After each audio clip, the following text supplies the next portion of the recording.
शिवसेनेत आलो. आणि तारेवरची कसरत नाही आहे का तुमच्यासाठी? तारेवरची कसरत आहे ही? नाही नाही नाही, कसरत वगैरे काय नाही, पूर्ण विचार करून आलेलो आहे. पत्नीनं आशीर्वाद दिला अमोल कीर्तीकरांना की ते विजयी व्हावेत, पण 48 मतांनी रवींद्र वायकर हे विजयी झाले. काय ज्याचा त्याचा प्रश्न आहे, मला काय देणं घेणं आहे त्याचं.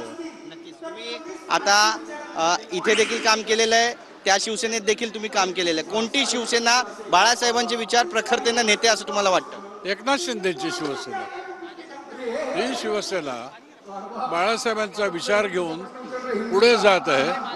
ती शिवसेना जी आमच्या मनात कोरलेली आहे बाळासाहेबांची, त्या शिवसेनेबरोबर सोबत आम्हाला जायला आनंद वाटतो.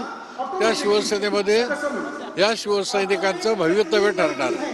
जुने शिवसैनिक आहात, या प्रश्नाचं उत्तर केवळ तुम्ही देऊ शकता. वारंवार टीका होते उभाटा पक्षाचे प्रवक्ते संजय राऊत यांच्याकडून की तुमची शिवसेना नकली आहे, तुमची शिवसेना नकली, आमची शिवसेना खरी आहे बाळासाहेबांच्या विचाराची.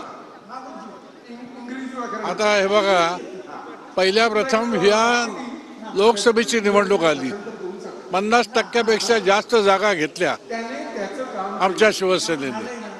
50चा उंबरठा गाठला ना, 100चा गाठायला किती वेळ लागतो? तुम्हाला अभिमान आहे या शिवसेनेमध्ये असल्याचा? अभिमान आहे या शिवसेनेत राहिल्याचा? नक्कीच आहे. धन्यवाद आमच्याशी बोलल्याबद्दल. कॅमेरा पर्सन विचारेसह गिरीश गायकवाड, TV9 मराठी, मुंबई.